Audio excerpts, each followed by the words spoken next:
Very, very nice to be back. This is the third year SoundHound is representing at YNCN, and today I'm very excited to talk to you about the company, some of the products that we have built, our technology, the traction, and hopefully get you excited about applying and working with us. So starting off, let me introduce myself. I am Jain. I am a product manager at the company. I am a UFT alumni. I graduated from engineering science. I was 1T3 plus PY, and since graduation, I've founded 3 startups, been to 39 hackathons, and have built a lot of different applications. And at SoundHound, I help our enterprise customers build custom voice AI strategies for their users. And today I'm joined with my wonderful team. I have Chilo with me, who is an engineering manager. He has been building web applications for the last 8 years. He's a University of Waterloo alumni. And we also have a recruiting team. So I have Vanessa, who is a Ryerson alumni.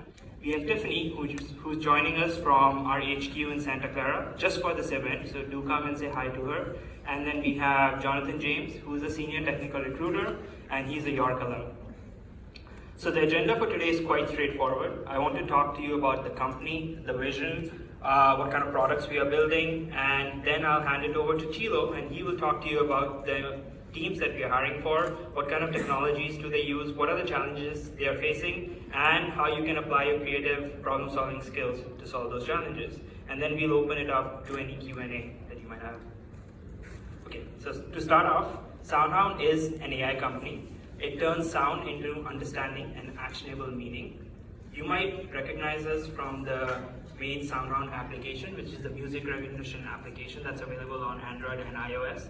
Since inception, the launch of iPhone 10 years ago, we have onboarded over 300 million users on this product. However, that's not the only thing we do. We have expanded our entire product category into these 3 different lines. So we have the music recognition application that helps you discover new music. Now we also have the Hound AI application that helps you boost your day-to-day productivity. And both the SoundHound app and the Hound app is built on the Houndify AI developer platform.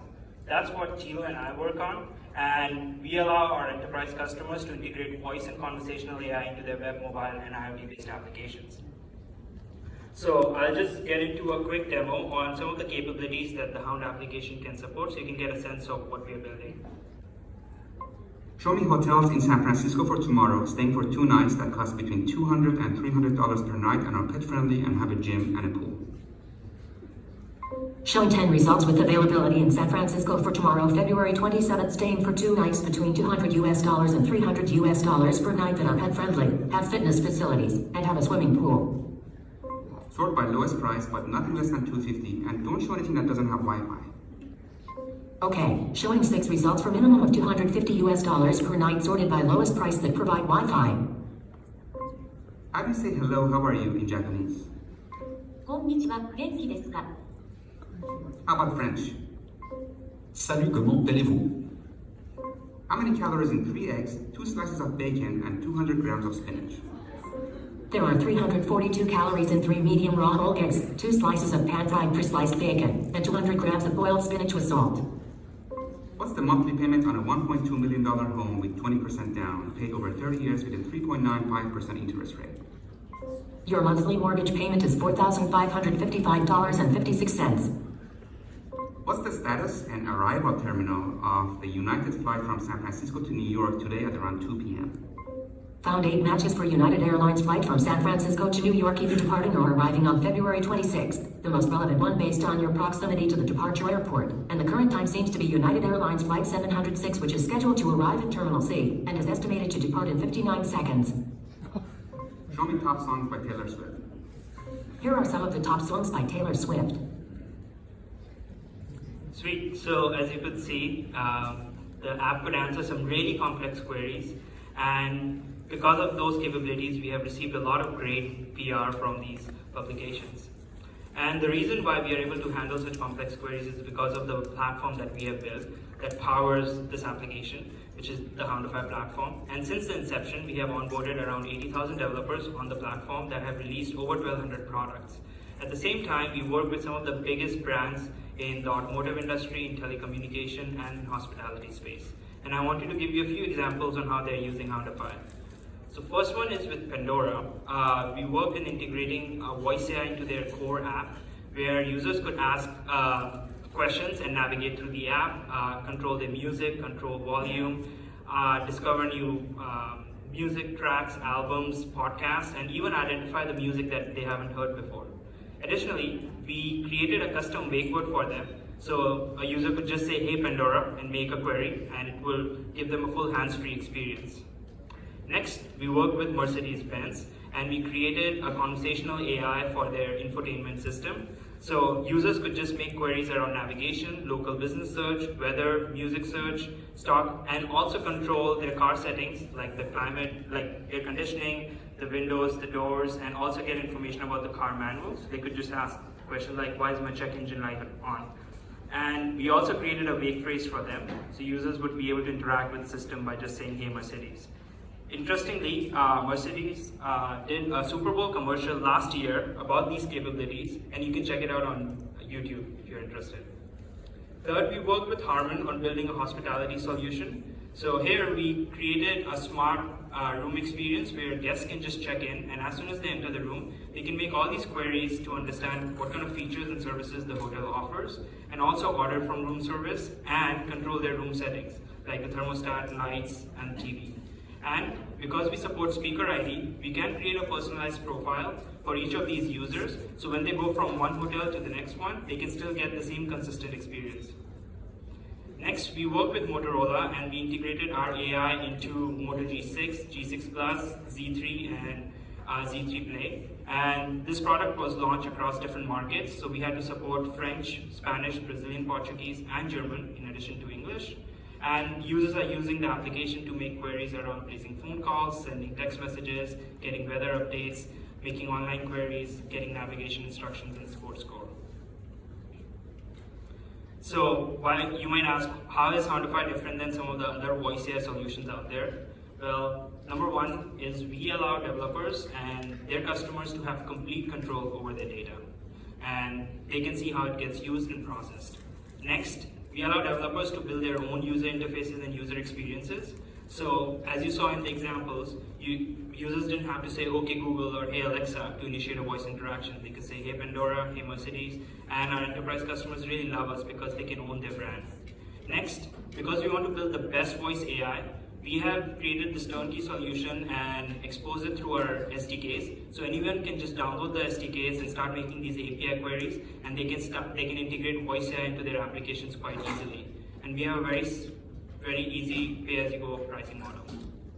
Additionally, in terms of the competitive advantage, we control the entire stack.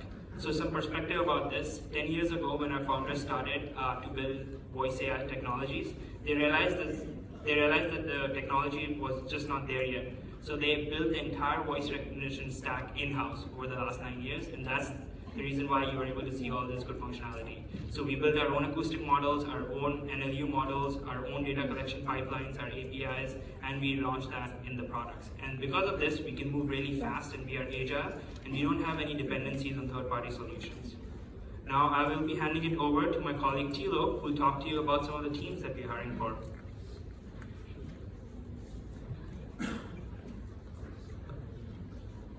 Testing, everyone can hear me? Cool. Awesome. Hey guys, my name's Tilo. I'm an engineering manager in the web team at SoundHound. And I'm going to be talking a little bit about the different roles and teams that we're hiring for today. Actually, I can see right here. Cool. So SoundHound has 9 offices. Might be more actually since this slide was done, but 9 offices across 3 continents. So we're definitely expanding quickly. Our headquarters is based in Santa Clara, California, but Toronto is actually our second biggest office, almost entirely with engineers. I think there's maybe 40 or 50 people there now. So all the roles and everything I'm going to be talking about today, it's usually available in all these different offices, and you can usually assume that it's also available in Toronto. So what I'll be going over is 6 different engineering teams that are at SoundHound, as well as product management roles. And my goal here is to kind of show you guys what the different teams are working on, what kind of skill set you might need to apply to roles there, and what kind of people we're looking for. And if anything jumps out at you, make a mental note. We'll be here around after. Come and talk to us. And if you don't see something here that fancies like your interest, we might still be hiring for those roles. Our careers page has like all the roles, so you can go there and check that out. Okay, so let's get started. So first, web. So we're hiring JavaScript engineers. At SoundHound, we build a variety of different types of JavaScript applications. These applications can be external web apps. So in the case of Houndify, as Newton said, we have houndify.com, which is like this full stack JavaScript app. You can go in there, create an account, provision a client, get API keys, get billings, get logging, and essentially start using our APIs. But we also have a lot of internal applications that we build. These applications can do everything from help us train and analyze the performance of our NLU models. It can help marketing teams with like building content management systems, and in general just make us more productive. So as I mentioned, our tech stack is 100% JavaScript. We use Node.js on the back end with Next.js. On the front end, we use React and a bunch of other libraries related to that. We're actually moving to TypeScript now, and all our JavaScript engineers are essentially full stack engineers. They can work comfortably across the stack. So one day you might be working with optimizing database queries, the next day you might be on the front end. So we like folks who are comfortable across the stack. The challenge obviously is that JavaScript moves fast. We have to keep up with the latest technologies and analyze them and see does it make sense for us to use them. And there's always new products to build inside the company. We're currently hiring interns in the summer, and as well as engineers who maybe have 2 to 3 years experience. So come and talk to me after if you're interested. So next I'm going to talk about the mobile team. So SoundHound is actually a mobile-first company since our initial product, which was the SoundHound Music app, which launched essentially with the launch of the iPhone. Today, the mobile team develops the Hound and the SoundHound apps on iOS and Android. On iOS, we primarily use Swift. I think there's some Objective-C lying around as well. And on Android, we use Java and Kotlin. The interesting thing here is like the two apps are in different stages of their life cycle. One is building conversational UIs with Hound, and one is kind of meeting the needs of 300 million users with SoundHound. So you definitely get a good variety of work here. The iOS and Android teams are looking for senior engineers in a variety of locations. Cool. So next I want to talk about NLU, or Natural Language Understanding. And I'm going to be a little hand wavy here because it's a little proprietary. You can't talk a lot about it without you guys all signing NDAs. But essentially, we have some technology which helps us write more expressive NLU phrases that can get recognized and understood by our models. So I have an example of such an expression at the top of the page. So this kind of expression will essentially match what is the weather in Toronto, what is the temperature in Toronto, how is the weather in Toronto, how is the temperature in Toronto, and all of those like prefixed with the word hey. And once this is matched, we can execute like arbitrary code on that expression to give the user a valid result. And this is a very simple expression, but you can kind of assume this can now support variables, functions, sub-expressions, and they can kind of be grouped together to form more and more complex conversational UI conversational flows. So our natural language understanding team essentially builds this conversational AI, and then we package it in these little blocks we call domains. So if you ever get the chance to check out houndify.com, you can essentially like log in there, and you could be like, I want my app to understand like Uber queries, and you check out like this Uber domain, and now any Uber related query, like what's the price to go from here to Union Station and Uber Black, like you'll get a response back to it. You don't have to do anything. So this is done through this NLU team who built this functionality and then package it in domains. So for this, we're looking for people who have C++ experience, as well as data structures and algorithms, and we're hiring junior and senior engineers. Cool, so next let's talk about distributed systems. So the Houndify API is this API that lets you like, you can query it using like text queries or audio queries. So you can send like audio into it, and it'll return JSON to you, right? So it'll understand what you're saying and return some JSON. And this has to be deployed in different data centers around the world, because we have customers from everywhere from like Asia to North America. And for this API to be reliable and always on, it needs other microservices that power it to be in those data centers along with it. For example, we have something we call like an authentication proxy, So anytime someone makes an API request, we have to authenticate it, because otherwise like someone could like DDoS us, right, and take us down. So it authenticates each request, but this has to be done very quickly, and it can't go down, because if it goes down, essentially the API is down. Another example is like payments. So when you make a request and it's successful, that person has to get billed somehow. And so the distributed systems team builds these microservices that power the Houndify platform. And this is done using Go and Java primarily, and they use Kafka, which is a message bus, to get the events, and MongoDB to store them. So they're also hiring for junior and senior engineers in a variety of locations, including Toronto. Okay, so I've talked about a bunch of different things: web, mobile, distributed systems. So someone has to make sure that all this stuff is up and running. And if it goes down, that we know why it's down and how to bring it back up. So that falls to the site reliability engineering team, or as we call them, SRE. So what we do at SoundHound is we write what we call infrastructure as code. So this basically means instead of deploying an application like manually, you actually deploy it through a set of config files, which can be stored in source control. And now you can reliably deploy and redeploy that application and know that it's always in the same state. So the site reliability engineering team's role is to make sure that things are up and running consistently, and if something goes down, that we can track why it's down.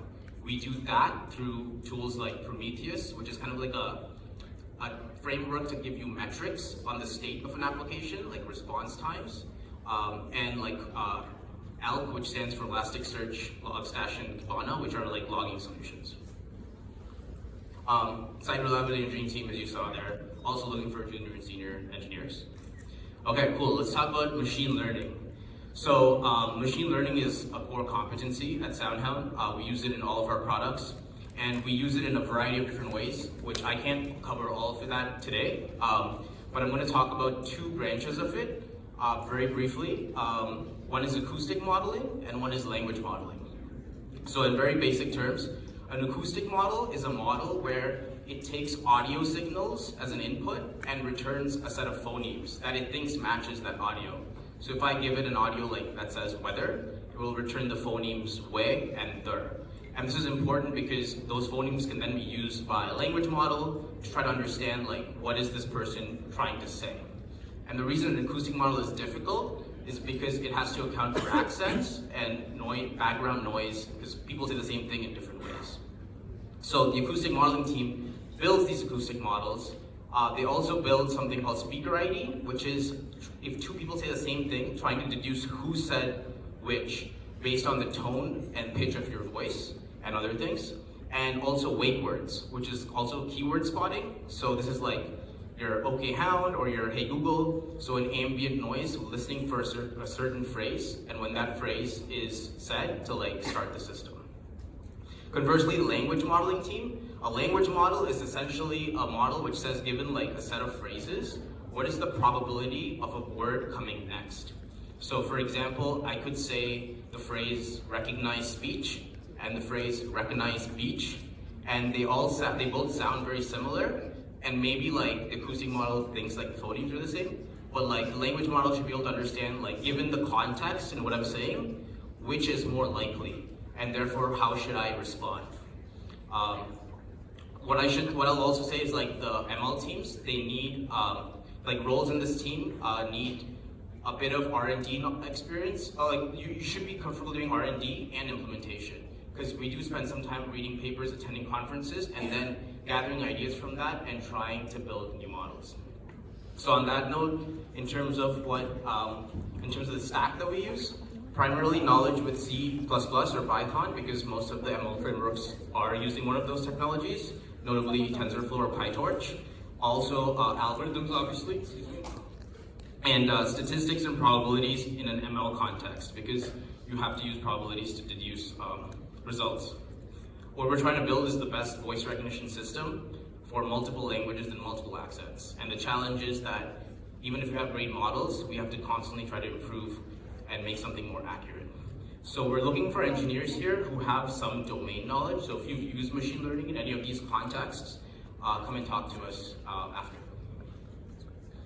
Lastly, I want to talk about product management. So product managers are very, very important, because what they do is they coordinate between engineers and customers. So their roles are to ensure that the customers have what they need to build good products, but also to take the learnings and feed it back to engineering so we can build a better platform. So the next customer that we hire or that we acquire is in a better position.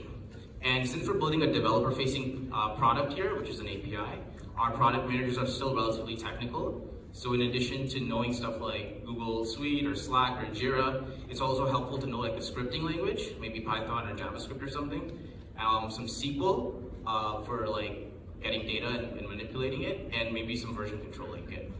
And the challenge obviously is you're managing multiple customers, they all have different needs, and you're managing multiple deadlines, and kind of juggling everything is an art. For product management, we're looking for interns and junior PMs. Come and find Newton if you're interested. Okay, cool. Last slide for me. Before I go, I want to talk a little bit about culture.